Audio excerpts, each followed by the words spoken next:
They called it fair, $1,000 for a decade of my life. At my grandmother's funeral, while tissues were dabbed and condolences whispered, the lawyer handed out betrayal sealed in an envelope. My sister smirked. My parents already planning their next cruise. They thought I'd stay silent, that I'd swallow it like I always have. But this time they underestimated me. Have you ever been quietly erased by the people you sacrifice the most for? Stick around. You're going to want to hear how I turned their smug dismissal into their greatest regret. The scent of lilies clung to everything, even my scarf, which I hadn't taken off since stepping into Santa Fe's Marquez and Leon funeral home, now reeked of manufactured grief.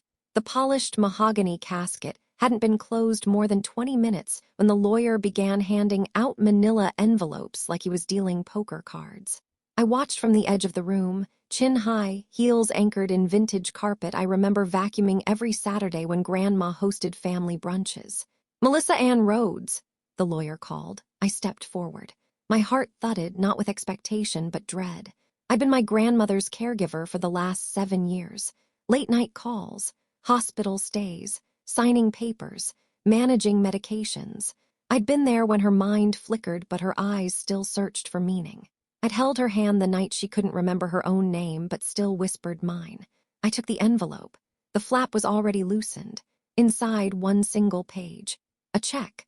$1,000, that was it. $1,000. I didn't say a word. From behind me, Danielle scoffed. My younger sister, Danielle Elise, real estate agent turned lifestyle influencer. Gold hoops, glossy hair, and all teeth when she leaned close and whispered, "Guess favoritism doesn't pay after all." Her breath smelled like cinnamon gum and cheap Triumph. My mother turned away. My father started talking to one of the cousins about an Alaskan cruise they were eyeing for September. Neither met my eyes. I folded the check neatly and tucked it back in the envelope. I could feel the heat rising in my chest, spreading down my arms, but I said nothing. Not yet. Not here. Instead, I smoothed my coat, offered a tight-lipped smile to no one in particular, and glided out of the room. Let them think I was defeated. Let Danielle feel victorious. I slid on my sunglasses, stepped into the dry Santa Fe sun, and breathed. $1,000. I gave 7 years. I missed promotions, lost sleep, canceled vacations, watched my marriage dissolve while my parents vacationed in Maui. And now, $1,000. If they wanted to erase me from Grandma's legacy, they should have tried harder, because now I was going to find out everything. And when I did, they'd wish they'd never underestimated the woman they just tried to silence. Back home, I laid the will on my kitchen table as if it might confess something under interrogation. The apartment was too quiet. I'd gotten used to silence after the divorce. No clinking dishes from Jamie, no late-night arguments, no shared takeout cartons or half-finished conversations. Just me, the hum of the fridge, and whatever truth the document in front of me was still hiding. I read it again, slowly this time, line by line. To my beloved granddaughter, Melissa Ann Rhodes, I bequeathed the sum of $1,000 in appreciation of her lifetime services rendered. Services rendered. Not love, not care, not devotion, just services, like I'd been a private nurse or an Uber driver. I swallowed hard. Who wrote that? Not my grandmother. Not the woman who used to sign her cards with, "Forever proud of you, honeybee." This phrasing, it was cold, sanitized, like it was meant to diminish. I glanced again at the legal phrasing, and something tugged at me, that specific language. In appreciation of her lifetime services rendered. It felt oddly formal, like a transaction was being acknowledged, not a gift being given. I stood up, pulled the will closer, and grabbed a yellow highlighter. My hand hovered over the phrase, and then I circled it 3 times before stepping back and staring. What had she meant by that? I was still staring when my phone buzzed on the counter. Jamie. I hadn't expected to hear from him, not today. We divorced amicably enough, if there's such a thing. A quiet unraveling, really. No screaming. Just too many days where we forgot to ask how the other was. Still, he had known Grandma well. She'd once let us live with her for nearly a year after we both lost our jobs. That woman fed us, sheltered us, and told us that starting over wasn't failure. It was wisdom in motion. I picked up. "Hey," I said. "Hey," Jamie replied, his voice softer than I remembered. "I just heard about your grandma. I'm so sorry, Mel." "Thanks," I said. I tried to keep my voice even. "The funeral was today. The lawyer read the will after." "How'd it go?" I got $1,000, I said flatly. Danielle basically got the rest. She and my parents were practically booking a Mediterranean cruise by the time I left. He made a low sound in his throat. That doesn't sound like your grandma. No, I said. It really doesn't. There was a pause. Then, what are you thinking? I'm thinking she didn't write that will, or not all of it. There's a line, lifetime services rendered. It's weird, Jamie. Cold, she wouldn't phrase it like that. He was quiet for a moment. Did you call her financial advisor? I blinked. No, why? Because if anything changed recently, he'd know, remember. She used to loop him into everything. She didn't even buy a new car without checking with him first. My stomach turned. You're right, Frank Harmon. He used to call me the reasonable one. Jamie chuckled. That's him. I turned back to the will. The letters seemed to blur for a second, then snapped back into focus. You think it's worth asking, I said. I think, Jamie replied, that if anyone in that family thought you'd actually read the fine print, they wouldn't have been so smug. He was right. Danielle's smirk had been too confident. My parents had looked almost relieved. It was as if they believed they'd finally shut the door on something. I clicked open my laptop and pulled up Frank Harmon's contact from my old files, still listed under Grandma. Thanks, Jamie. Anytime, he said. Call me if you need anything. I ended the call and stared at the screen. I wasn't sure what I was going to say when I called Frank, but I knew this much. If they thought I was going to take this quietly, they didn't know me at all. I clicked call. 1 ring. 2. Then Frank Harmon speaking. I drew a breath. Hi, Mr. Harmon, it's Melissa Rhodes. I think we need to talk. Before the call with Frank, I felt like a fraud in my own kitchen. Coffee had gone cold. The will still sat where I left it, mocking me in soft legalese. I needed a reset. Clarity. Something to remind me that this wasn't all in my head. I wandered into the hallway, past the coat hooks, and into the spare room where I kept the things I couldn't bring myself to part with. That's where I found it, wedged between an old box of bills and my college diploma. The photo album, thick with time, leather-bound, a green ribbon fraying at the edges. I opened it carefully. On the 3rd page was the picture I didn't know I'd been looking for. There we were, Grandma and me on the porch swing. I must have been 29. The summer Jamie and I moved in with her after our company folded. I had that tight, panicked smile of someone trying not to cry, and Grandma, she looked at peace. Like sheltering us hadn't been a burden, like it was her honor. I ran my finger over the photo. I could almost hear the creak of the swing, the quiet buzz of cicadas. Her voice soft, calm, always wearing wisdom like a second skin. It had been a brutal year. Jamie and I both unemployed.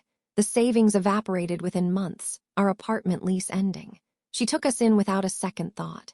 She gave us the upstairs suite, told us to think of it as a soft landing, not a setback. That's who she was. She'd sneak extra muffins into Jamie's lunch bag. Leave me little notes in the bathroom mirror. You're more than what's missing. Some roots grow stronger in storms. I'd find folded 20s tucked into the cereal boxes by mistake. And then, the day the divorce finalized, a full 2 years later, I hadn't told anyone. Not yet.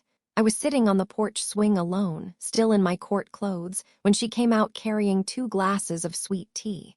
She sat beside me like she already knew. You did the hard thing, she said, handing me a glass.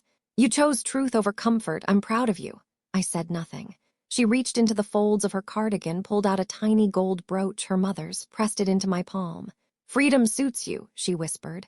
Not I'm sorry it didn't work out, not what will people think, just freedom suits you. I never told anyone that, not even Jamie. That moment, it stayed with me. Because that was the real Grandma. Quiet strength. Private affirmations. She didn't need to announce her trust in me, she lived it. I stared at that photo, the memory rolling through me like a tide. And something shifted inside. No matter what that will said, I knew one thing with certainty. My grandmother trusted me, not Danielle. Not the parents who pawned off her care when things got inconvenient. Me. That photo was proof. That memory, ironclad. The phrasing in the will suddenly made a strange kind of sense. Lifetime services rendered. Maybe it wasn't cold. Maybe it was intentional. Maybe it wasn't a dismissal, it was a breadcrumb. A clue, hidden in legal terms, pointing me towards something bigger. I closed the album and tucked it under my arm. It was time to prepare. I pulled out my laptop again, this time with purpose. I drafted questions for Frank Harmon, checked the laws around estate trusts, reviewed Grandma's bank statements she'd once let me peek at, just in case I needed to know where the bones were buried.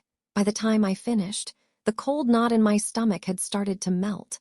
I may have walked out of that funeral humiliated, but I was done playing the part of the grateful granddaughter begging for scraps. If there was something hidden, something she'd meant for me to find, then I owed it to her to find it. And I owed it to myself to stop apologizing for having stayed when everyone else chose convenience. Tomorrow, I'd meet Frank, and for the first time since the funeral, I didn't feel small. I felt ready. Frank Harmon hadn't changed. Same crisp gray suit, same tortoiseshell glasses pushed slightly down the bridge of his nose. Same office with the same outdated fern drooping in the corner like it, too, had seen too much. "Melissa," he said, standing to greet me with a warmth that felt startlingly genuine. "You look well despite well." He gestured vaguely toward the window. Funerals didn't need explaining. "Thanks for meeting with me," I said, sitting across from his desk, palms slick against my black trousers. He nodded. "I was surprised you called. Not many people do after the will is read." "I wasn't expecting much," I said, "but there's a line in the will that caught my attention." "Ah," he leaned back slightly. "Let me guess. In appreciation of lifetime services rendered." I blinked. "So you noticed it too." "I drafted it with your grandmother," he said simply. "Every word." I stared. "Wait, you chose that phrasing." "She did," he corrected gently. "Insisted, actually, wouldn't let me change a word of it." "But it sounds cold," I said, "like I was her employee." Frank smiled faintly. "Melissa, have you ever known your grandmother to say anything without reason?" I frowned. "No. She was deliberate, always." He nodded once. "Exactly." He reached into a drawer and pulled out a thick folder. "She wanted you to come to me. She said, and I quote, 'Melissa won't stop at disappointment. She'll dig. That's how I raised her.'" My throat tightened. Frank opened the folder. "Your grandmother began restructuring her estate 5 years ago, just after that hospitalization scare. She realized then that if she left things as they were, your parents and sister would divide it all without a second thought. She didn't want that." He pulled out a paper and slid it across the desk. I stared at it. An LLC. "Marigold Ridge Holdings, LLC," I read aloud. He nodded. "Your grandmother transferred the bulk of her real estate and liquid assets into this company. She created it privately and discreetly. You're listed as the managing partner." I looked at him, stunned. What exactly does that mean?" "It means," he said calmly, "you are in control of 5 rental properties and an offshore account in the Cayman Islands totaling approximately $1.82 million. The room swam for a second. I gripped the edge of the desk. "Come again," Frank chuckled softly. "She didn't want your parents contesting the will, so she separated the assets. What she left in the will, the $1,000, that was a decoy. The real inheritance, Melissa, is the LLC. And it's ironclad." I sat back hard in the chair. "She always told me not to worry about Danielle," I whispered. "Said I didn't need to fight for space in a family that kept rearranging the furniture around me." Frank smiled again, something fond in his eyes. "She told me that you see people more clearly than anyone else, that you know what to do when the time came." I shook my head slowly. "They're going to flip. They won't find out unless you tell them," Frank said. "The LLC wasn't part of the will, so it wasn't disclosed publicly. You have time to figure out your next move." I stared at the folder again. 5 properties, an offshore account. My name, not as a beneficiary, not as a footnote, as managing partner. "Why didn't she just tell me?" I asked softly. "She wanted to protect you from the chaos," he said. "She knew there'd be fallout. She knew your family would come for whatever they could get. She figured you'd need time to prepare." That phrase in the will, that was her breadcrumb trail. A laugh escaped me, dry, incredulous. My grandmother, even in death, was 2 steps ahead. I closed the folder gently and looked up. "So what now?" Frank folded his hands. "Now you decide what kind of power you want to hold. Quiet or loud, strategic or stormy, you hold all the pieces." For the first time in days, the air didn't feel heavy. I stood up, folder in hand. "I think I'll take a little time," I said. Frank smiled. "She'd like that." As I stepped out into the late afternoon sun, I felt it again, that quiet surge in my chest. Not relief, not vengeance, power, but the kind you don't need to announce, the kind that waits, and I was just getting started. The next morning, I stood barefoot in my kitchen with the Marigold Ridge folder open beside my coffee mug. I hadn't slept. Not really. Too many thoughts were swirling, spreadsheets, eviction notices, rental income projections. 1,000 strategies stitched themselves together in the dark, none louder than one single decision. I wasn't telling anyone. Not yet. Let them think I'd accepted the $1,000 and faded into quiet insignificance. Let Danielle keep reposting her brunch selfies. Let my parents keep gloating about how fairly everything had been handled. I was done explaining myself to people who never listened. Now I would act. I opened my laptop and began combing through the properties. 5 rentals across New Mexico and Texas. Modest homes, well-maintained with long-term tenants. But I noticed 2 glaring issues immediately. Property 3 in Las Cruces, 3 months behind on rent. Property 5 in El Paso, tenant vacated, no follow-up, no new listing. Neglect. It made sense Grandma had been sick near the end. She probably hadn't kept up with everything. But I could. Within the hour, I had reached out to a reputable property management firm that specialized in tenant compliance and rent consolidation. I scheduled meetings, requested audits, and started gathering lease agreements and inspection reports. I felt like I was assembling an army. By mid-afternoon, I was deep in bank records, specifically the offshore account. It held nearly $600,000 in clean, interest-bearing capital. I wouldn't touch it yet, but seeing those numbers next to my name, it made something old and wounded in me feel seen. Around 3 p.m., I stood in the dealership parking lot, staring at the car I hadn't even meant to buy.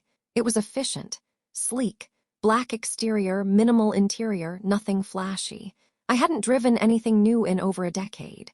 Danielle once laughed that my old Civic was vintage in a sad way. She'd posted a whole video mocking it to her story, back when she still pretended I followed her content. As I signed the paperwork for the new car, paid in full, I felt no glee, no revenge thrill, just a quiet click of something falling into place. I was not their charity case. I was not their burden. I was not the girl who stayed behind for scraps. I was the managing partner of everything they never thought I'd inherit. I left the dealership in silence, the keys light in my hand, my name already etched onto the title. That night I posted a photo to my private Instagram. No caption, just the driver's side mirror catching the golden hour light, nothing obvious. No tags, but the leather stitching and dealership plate were visible enough to spark curiosity. By midnight, Danielle had viewed the story. Twice. I almost laughed. Let her wonder. Let her spiral. I checked my messages before bed. One from my property manager confirming legal steps had been initiated on the overdue tenants. Another from a tenant in Austin who was thrilled to hear from someone finally in charge. And then one more ping. Danielle Elise, new Carmel, that inheritance stretched further than I thought. I stared at the screen, my thumb hovering over the keyboard. Then I typed back me, "You'll see soon." I locked my phone. The silence was suddenly delicious. Let them stew in it.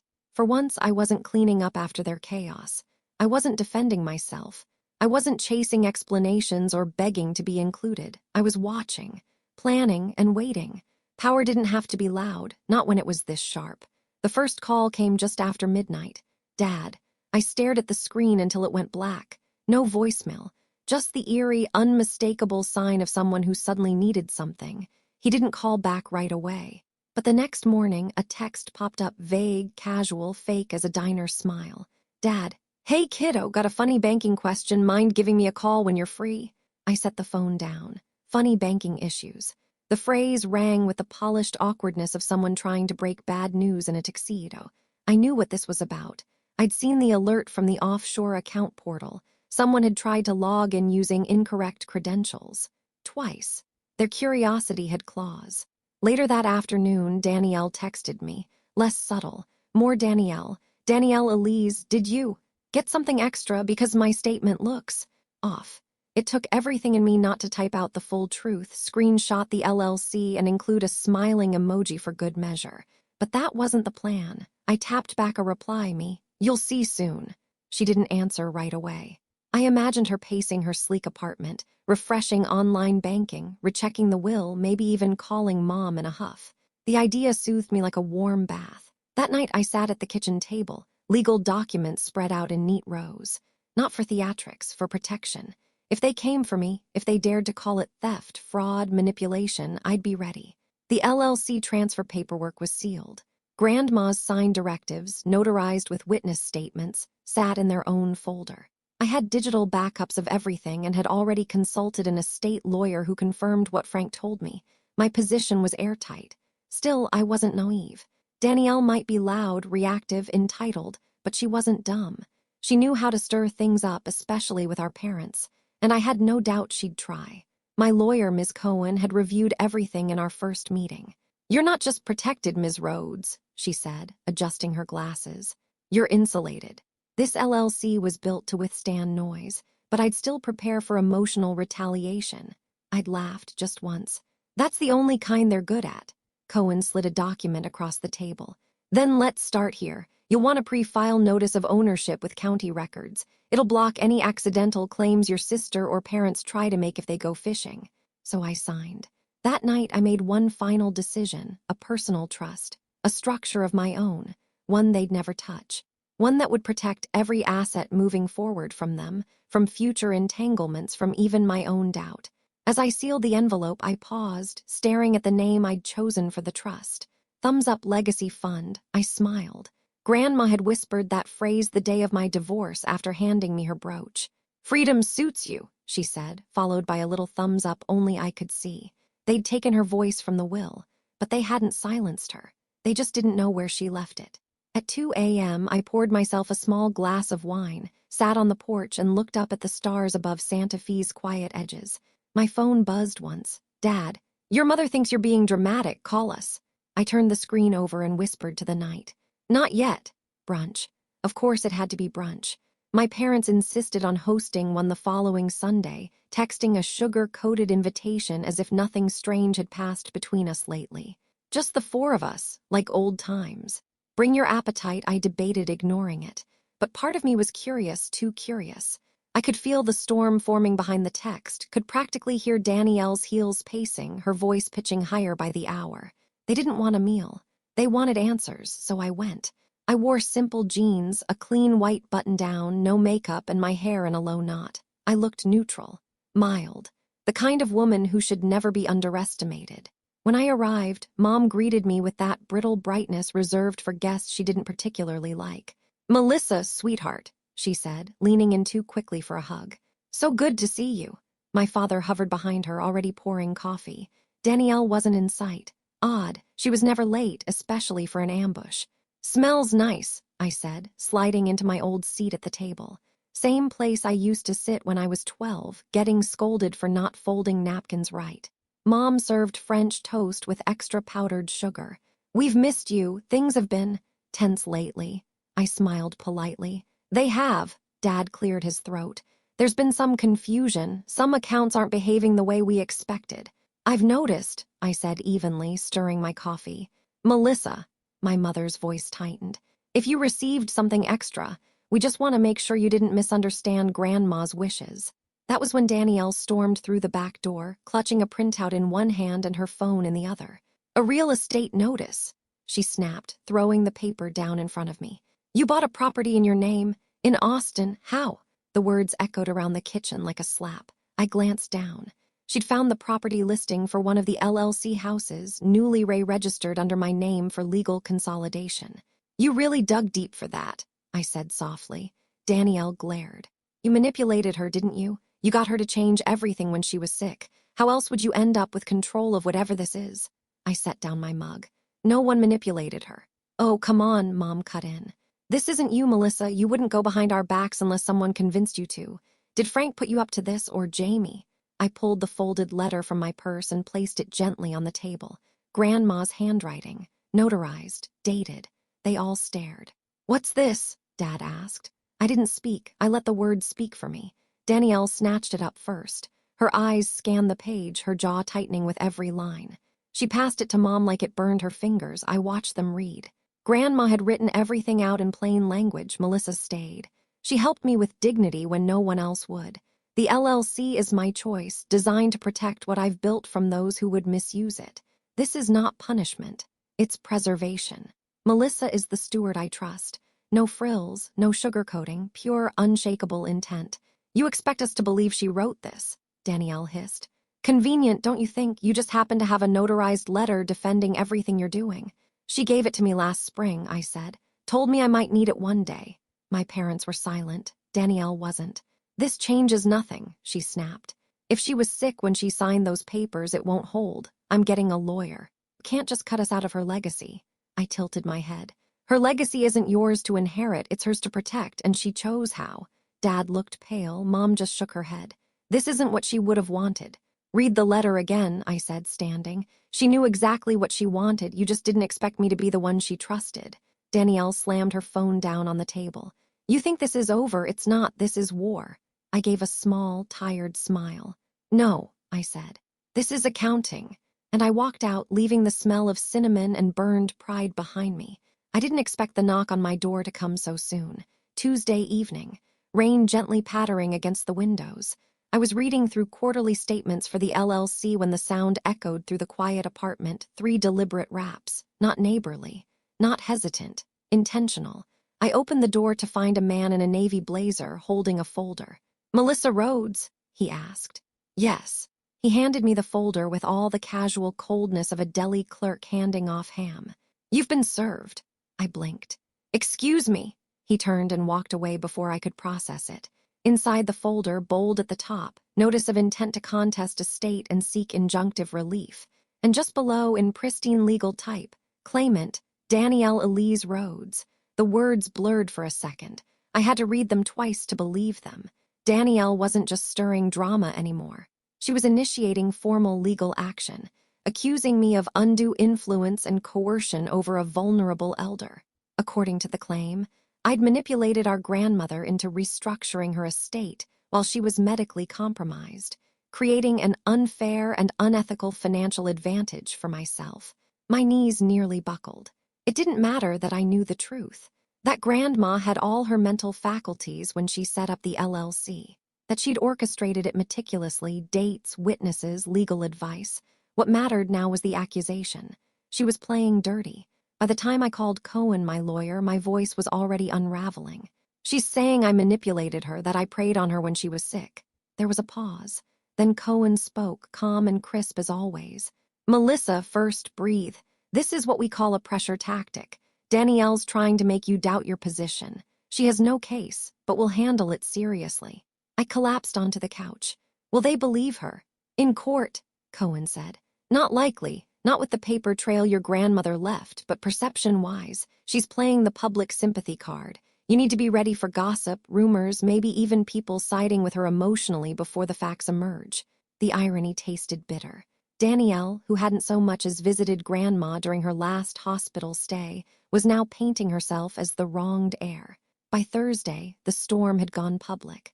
Somehow, predictably, the accusation leaked. Family group chats blew up.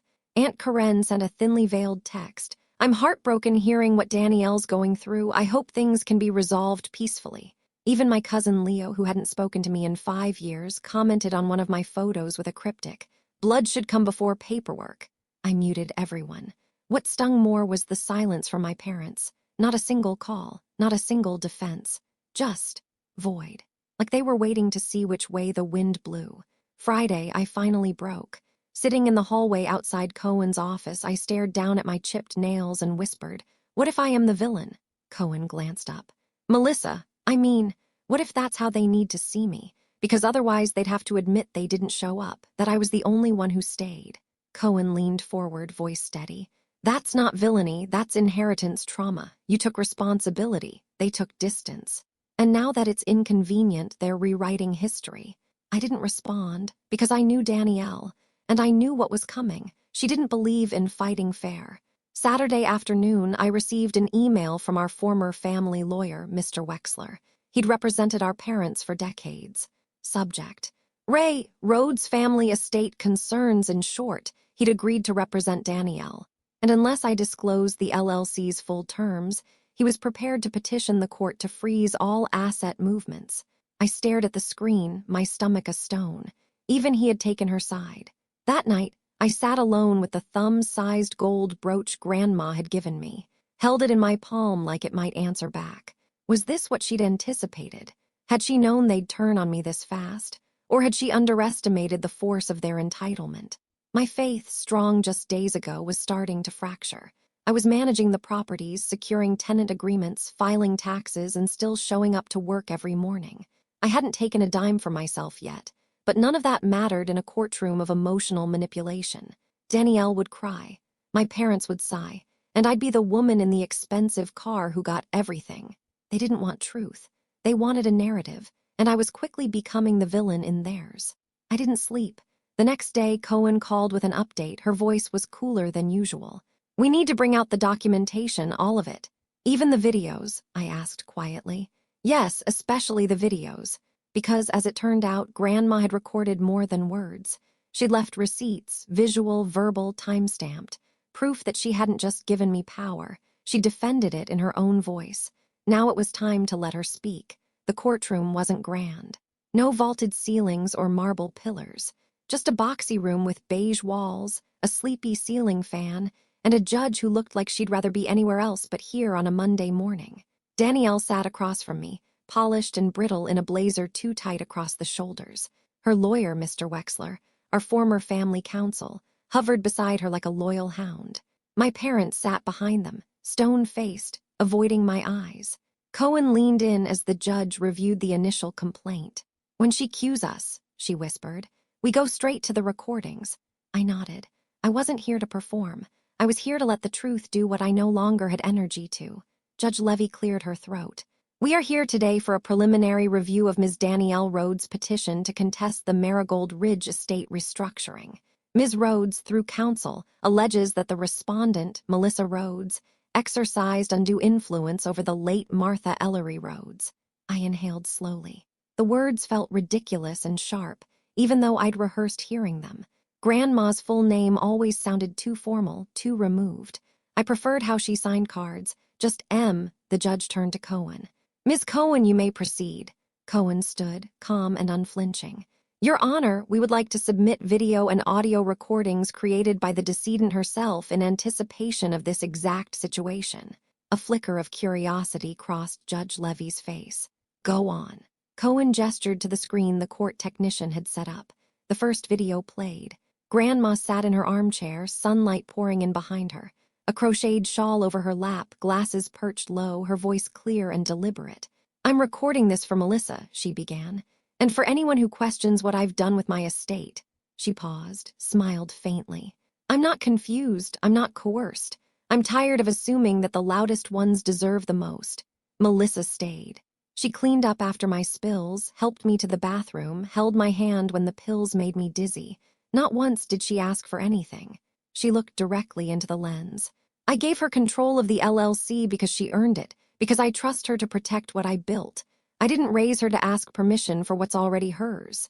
In the back row, my mother's hand flew to her mouth. The judge held up her palm. "Let the witness speak." The next video was shorter, date stamped 6 months later. Grandma again, her voice weaker but still lucid. "I know they'll say I wasn't thinking straight," she said. "So I've asked hospice staff to confirm I was clear when I made these decisions." Another clip followed, a nurse, testifying on record that Grandma had initiated and signed legal documents of her own will. Then a voice memo, Grandma's attorney confirming she'd refused to include my parents in the LLC because she feared they'd liquidate and spend without thought. Danielle shifted beside Wexler, his jaw clenched visibly.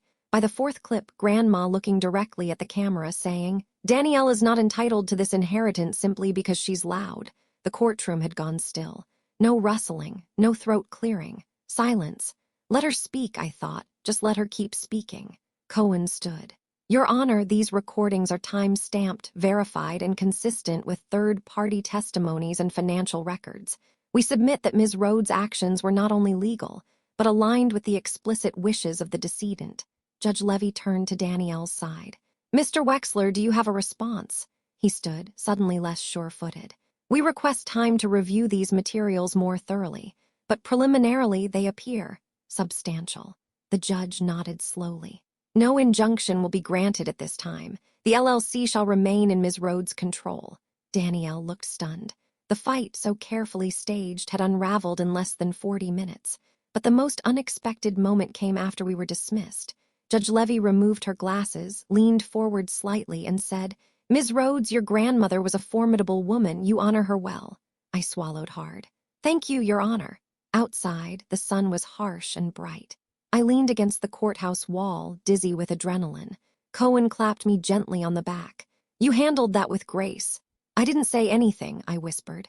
"You didn't have to," she replied. "She said it all." Later that night, I replayed the first video in my living room not because I doubted it, but because I needed to feel her again. I watched her smile, her certainty, her quiet defiance, and for the first time in weeks I let myself cry, not from fear, not from anger, but from the weight of being fully seen. Even now, even after death, she had protected me, and I wasn't alone anymore. It took 3 more weeks for the formal dismissal to go through. Danielle didn't show up in court again. Wexler filed a quiet withdrawal citing irreconcilable evidence. The judge didn't bother masking her impatience. "Let the record reflect," she said, "that this was a misuse of the court's time and an insult to the deceased's intentions." The gavel hit wood like a punctuation mark, and just like that, the weight lifted. I walked out of the courthouse with Cohen beside me, a final folder tucked under my arm. Inside it was confirmation, full rights retained, no contest pending. No legal shadow looming over the LLC. I was free to move forward. My parents didn't reach out. Neither did Danielle, not that I expected them to. I imagined their dinners awkward, forced, thick with resentment. Mom rerunning every word of Grandma's letter in her head. Dad pretending he hadn't banked on a payout that never came.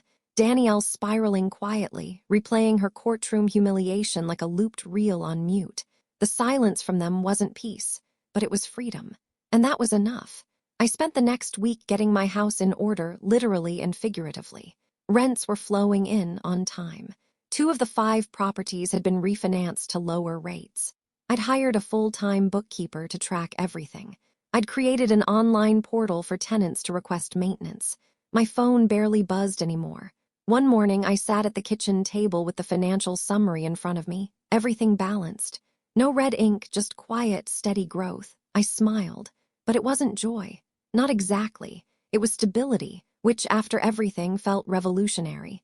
Still, something tugged at me, so I called Frank. "I want to make a donation," I told him. There was a pause on the line. "To hospice care," I added. "In Grandma's name." He didn't ask why. "I'll get the paperwork started," he said. "You want it anonymous?" "No," I said. "Put her name on every brick they build." 3 weeks later, a formal ceremony was held at the facility where Grandma had spent her final days.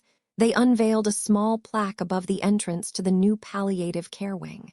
The Martha Rhodes Sanctuary, for dignity, rest, and quiet grace. I stood in the back of the small gathering, hands folded. A nurse spoke briefly about Grandma's quiet generosity. Another shared how she'd once sat up late with a patient, reciting poetry from memory when pain kept him from sleeping. I didn't speak that day. But I left behind something more important than words, legacy with intention. Not showy, not performative, just good. Later that afternoon, I visited her grave. I brought the brooch she gave me and tucked it beneath a small rock beside her headstone. "You were right," I whispered. "Freedom suits me." A breeze stirred the tall grass around me. It felt like breath. On the way home, I stopped by the hardware store, picked up paint, brushes, a few planters, started rebuilding my porch. The one in the photo. The swing was gone now, but I could almost hear its creak.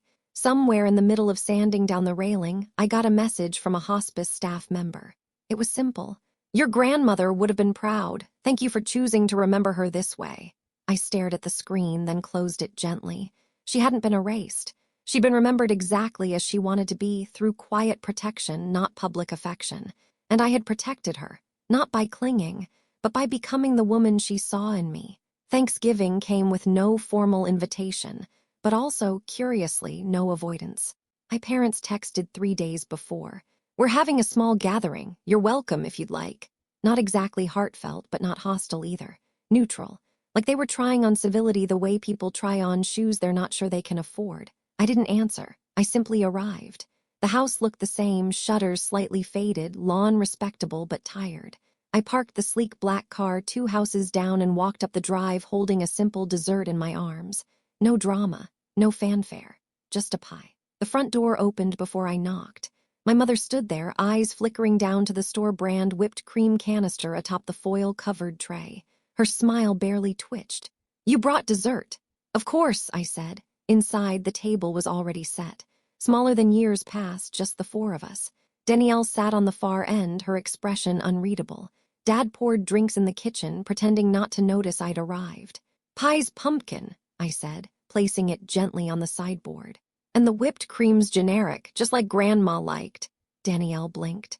For one brief second, I saw her, not the competitor, not the courtroom shadow, but the girl I used to sneak snacks with under this very table during endless adult conversations. She said nothing. Dinner passed in a strange peace. No fights, no snide comments, no questions about money or lawsuits or LLCs, just chewing, clinking forks. A football game murmuring in the background like a nostalgia track we'd forgotten was playing.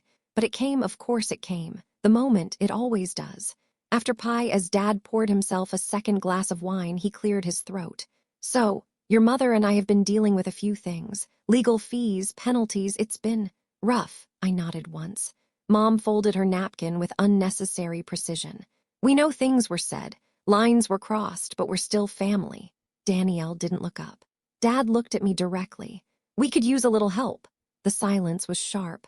I could feel every thread of power in the room pulling taut. I took a slow sip of my coffee, set the cup down carefully. You taught me not to expect handouts, I said gently. His face didn't move, but his eyes flickered. I turned to Danielle. And you taught me that blood isn't loyalty, it's just DNA. She flinched but didn't argue. I stood. I'm not angry, I said. Not anymore. But I've stopped apologizing for being the one who stayed, who showed up, who remembered her as a person and not a bank account. No one responded. I reached for my coat.